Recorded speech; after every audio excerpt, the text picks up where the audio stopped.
Oi, pessoal. Eu sou a Maria Eduarda, do Imprensa Jovem da Escola Guiomar, e hoje nós estamos aqui com a Sueli Gonçalves, mais conhecida como Suelizinha, uma das fundadoras da AEL, a Academia Estudantil de Letras. E também temos os outros entrevistadores aqui. Oi, gente, meu nome é Eduarda, eu sou da Imprensa Jovem Guiomar Cabral também. Eu sou o Rian e estou como entrevistador aqui também, e sou do Guiomar também e do Imprensa Jovem. E, Sueli, eu vou começar com uma pergunta assim, que eu tava pensando que antes a gente tava conversando, né?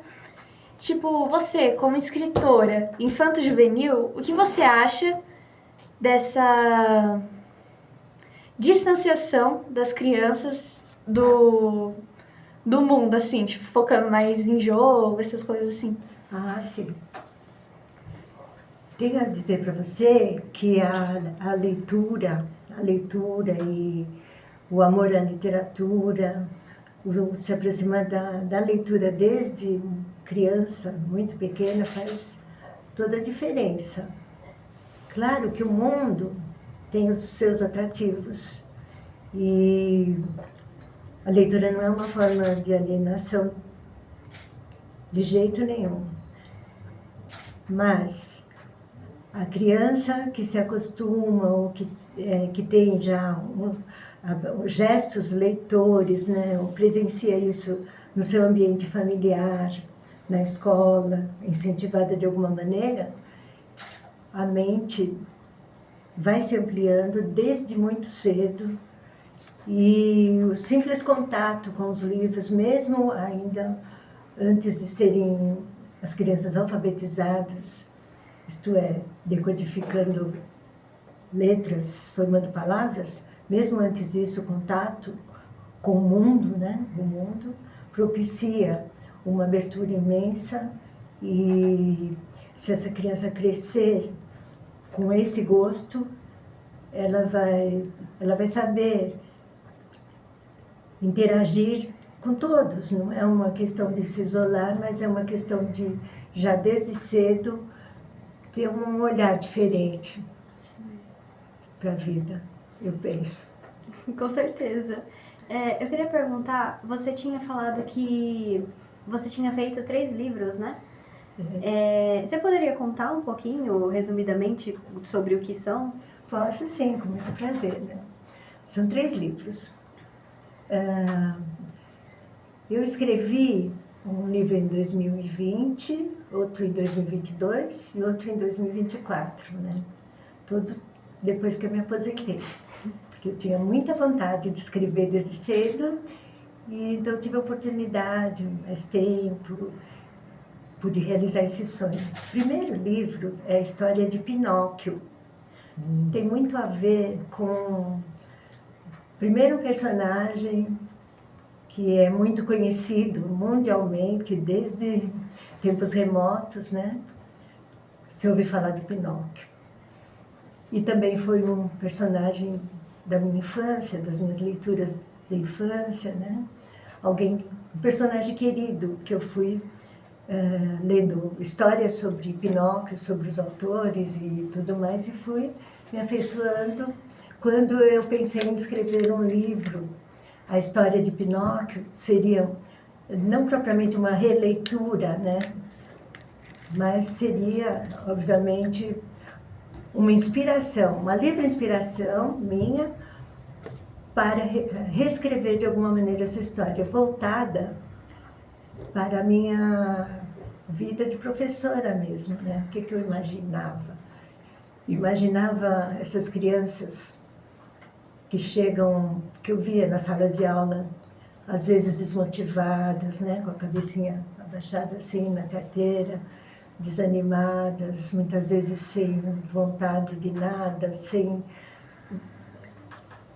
e voltadas até para fazer as traquinagens, né, as conhecidas traquinagens, que o Pinóquio foi estigmatizado assim, né? Alguém, um menino levado, desobediente, e com muita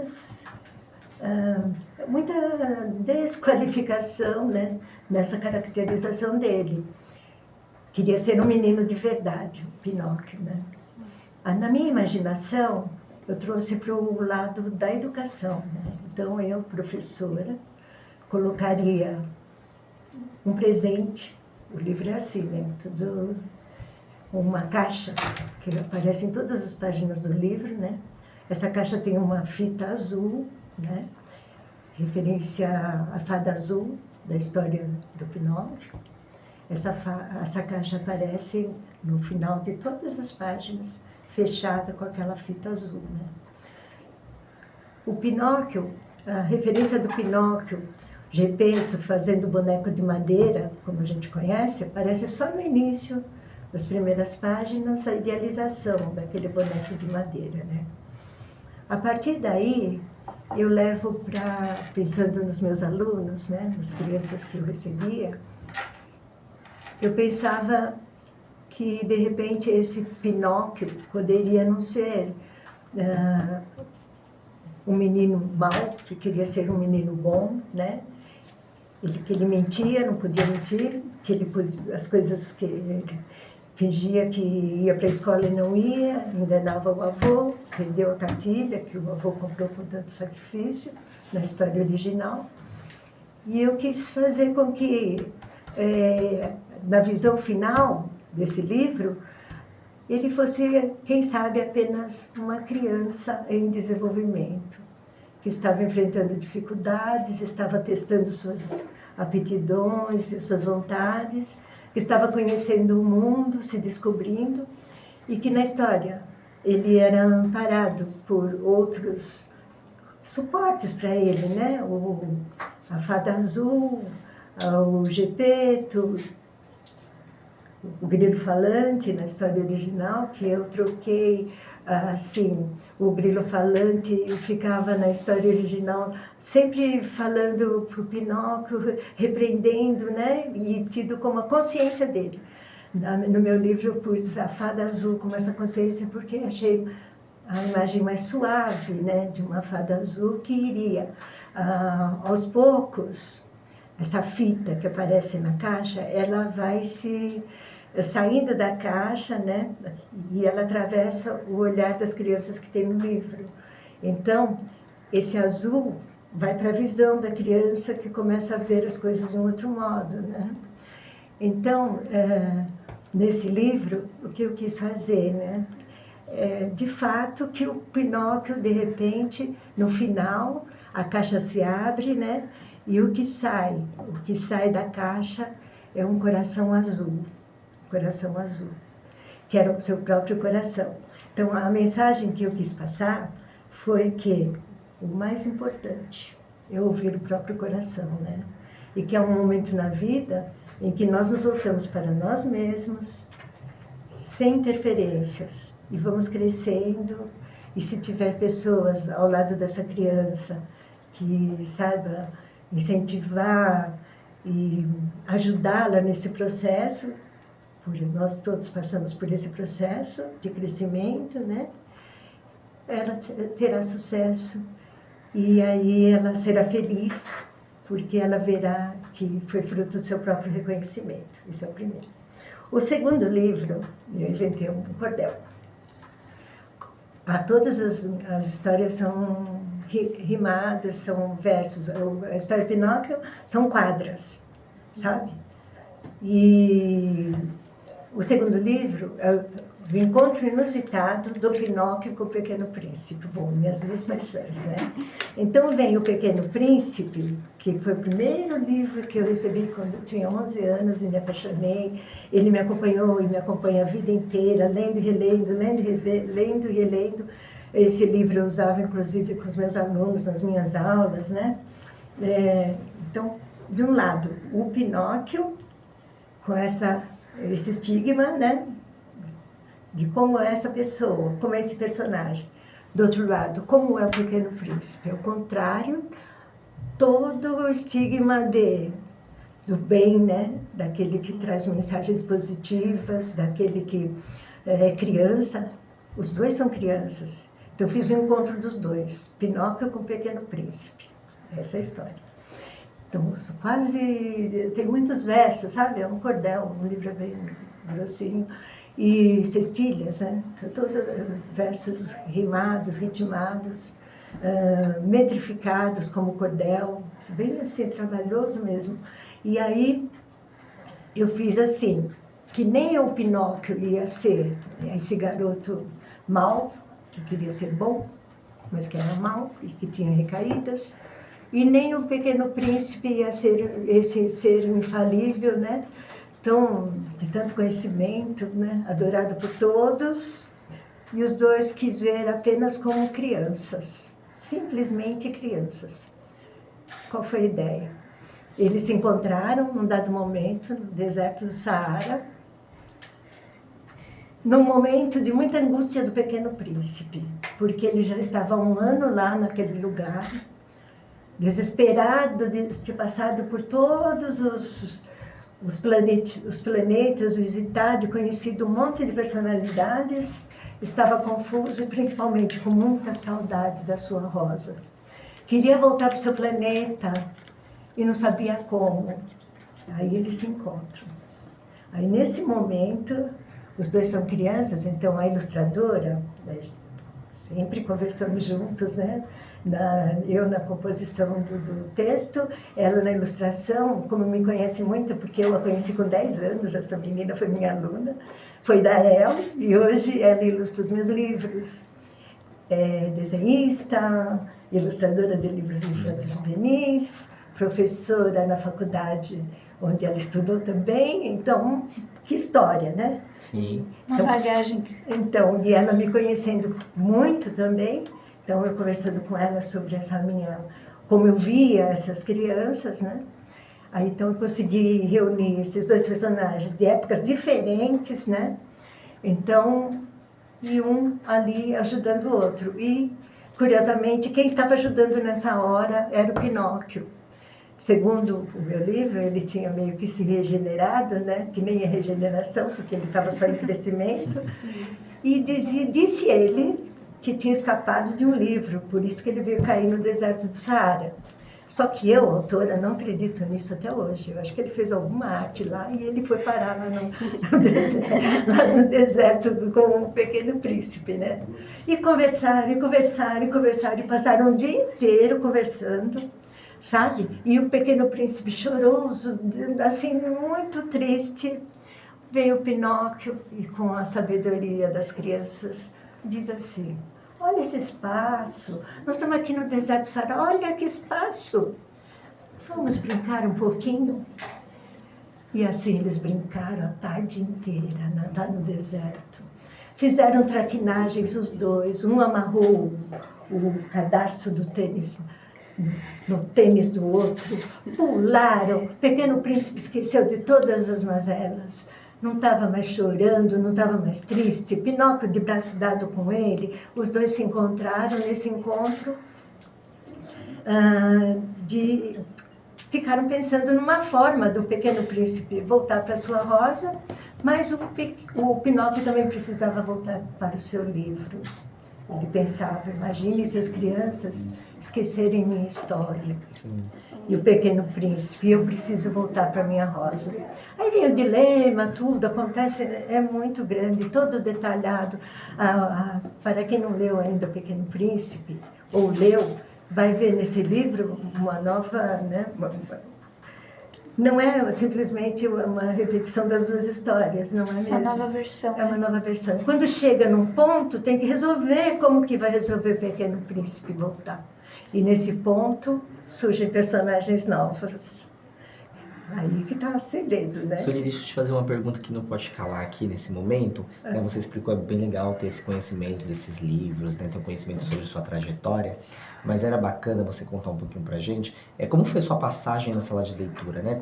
O que você sentiu naquele momento para entrar na sala de leitura, né? Então, mas só para terminar, né? Fechar Sim. assim, que então aparecem personagens novos, que são umas cegonhas brancas, que eu li sobre isso, pesquisei, a gente precisa pesquisar para escrever. Verdade. E aí, de fato, essas cegonhas visitam o deserto do Saara no tempo migratório delas, para voltar.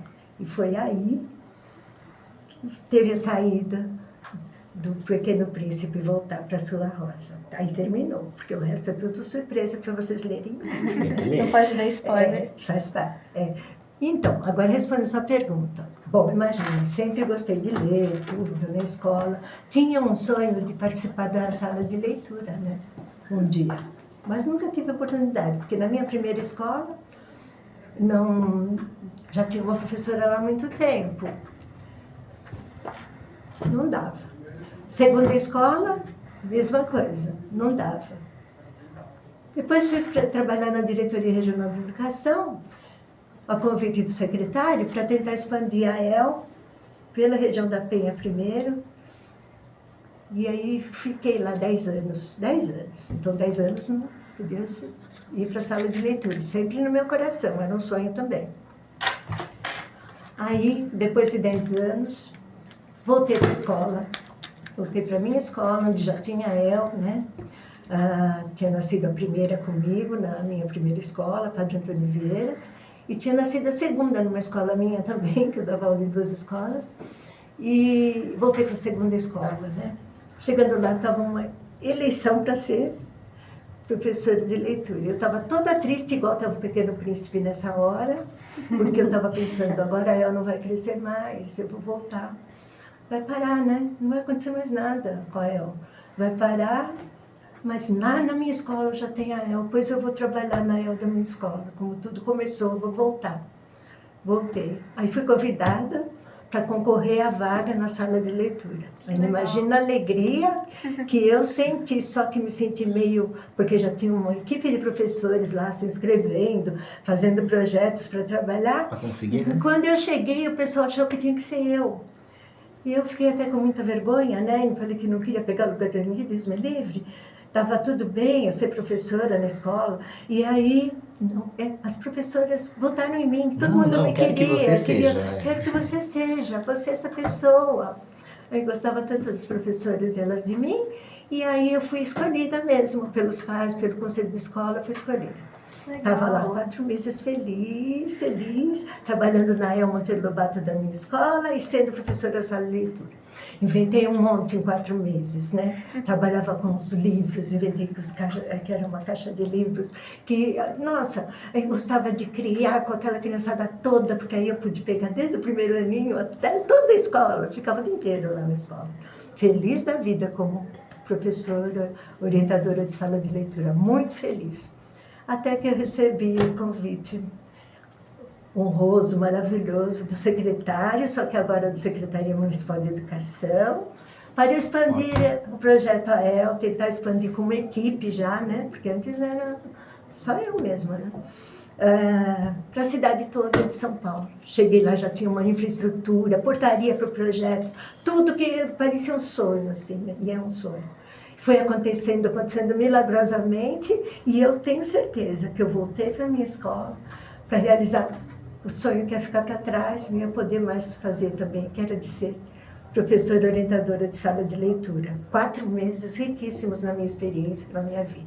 Mas foram esses 4 meses aí que depois você começou um outro projeto que começou a inspirar outras pessoas a serem professoras de leitura, né? Não é mesmo? Pelo menos você conseguiu deixar o sonho para frente. Consegui tudo. Eu só tenho a agradecer a Deus, muito mesmo, e a todos esses professores lindos, né, maravilhosos, esses alunos incríveis. Sabe, eu já estou aqui na Sampa, né? Todo mundo passa para me cumprimentar, quer tirar foto comigo. Fala, meu Deus, quem sou eu, né? E vem, me abraça, e vocês também, carinhosos comigo. E aí eu só tive essa parte, sabe? De muita alegria. Por isso que eu sou uma pessoa muito feliz, muito mesmo. Adoro, né, tudo que eu fiz, meu trabalho como professora, trabalhando na Secretaria de Educação, o apoio que eu sempre tive de todo mundo. Então, não é à toa que tudo isso acontece, né? Então, hoje são todos jardineiros, eu estou lá em Itanhaém, moro lá agora, né? Desde que eu me aposentei, e fico só aplaudindo e rezando, meu Deus, que esses jardineiros sigam, né? Que levem a El para frente, sala de leitura também, e que a gente continue acreditando, porque sem acreditar no sonho, ele nunca vai acontecer. Sim. Não é frase feita que tanta gente fala. Vocês, se colocarem na cabecinha de vocês isso, e põem um foco assim, vão acontecer coisas que não vão agradar, momentos que você fala assim, meu Deus, será? Desisto? Não, desistir não dá, não dá. Chega uma hora que o teu sonho se apodera de você. Isso aconteceu comigo.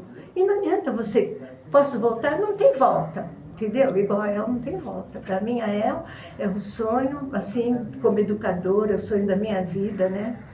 Se mistura com a minha vida, tanto é que eu falo Suelizinha da El, porque parece que somos uma coisa só, entendeu? Suelizinha da El. Porque não entendo, assim, são muitos anos e muitas histórias e muitas... Estou falando aqui com vocês, não preparei nada para falar assim com vocês, porque sai do coração, entendeu? Sim. Sai do É coração. automático. E cada hora sai de um jeito. Então, Mas desculpa quando se falo você ama... muito, mas é que é o que veio do meu coração hoje para fazer essa entrevista aqui, com muito amor para vocês. E é isso mesmo, é um projeto que vai se alongar por muitos anos ainda, né? Deus Isso é quiser. só o começo. E fora que ela também deu a ideia do Imprensa Jovem, da El e vários outros projetos ainda que vão vir. E Sim. os outros professores, às vezes, que fizeram a El com você, podem ter várias outras ideias Com e aí vai seguindo Com certeza. Como que era o nome? A linhagem. A linhagem, né? Com certeza. É um legado, né, também. E é um legado nosso. Não me sinto, assim, dona de nada, entendeu? Não me sinto. Me sinto, assim, um instrumento que acho que alguém lá, sei lá, um dia falou assim, não, essa cabecinha aí é meio maluquinha, mas ela faz porque ela acredita. Então, foi me ajudando a acontecer isso. É bom que a gente Foi pega uma peça muito conhecimentos. importante nessa toda a trajetória da educação, né? Oh, meu amor, muito obrigada. E foi isso o nosso episódio com a Suelizinha.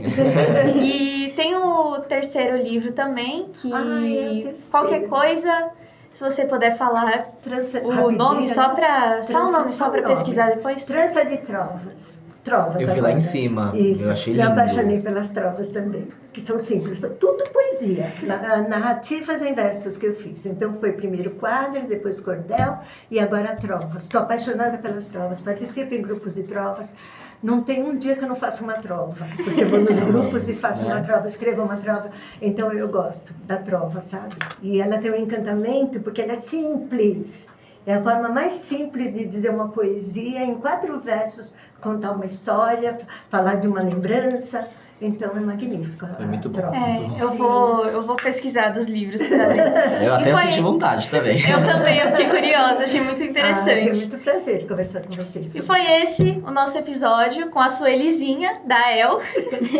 Foi um prazer, né? Foi um prazer conhecer e conversar Completamente, com uma obrigada. das fundadoras da maior parte da educação de São Paulo, pelo menos, né? Oh, meu amor, muito obrigada a vocês. E é um projeto que vai cada vez Vocês são aumentando. maravilhosos, tá? Muito E obrigada. vocês incentivam também todos nós, viu? Educadores, Amamos, gente. todo mundo que tem paixão pelo que faz, né? Quando vê pessoas tão jovens, assim, empenhadas, né? Na imprensa, é lindo tudo isso, né? No Porque projeto, né? No projeto, porque tudo está ligado. Nós não somos nada Que diferentes. maravilhoso. Nós somos muito parecidos. Tá na mesma Sim, linha, sim. né? Na mesma linha, todos. E foi isso. É isso. Obrigado. E curte aí. Obrigada a vocês.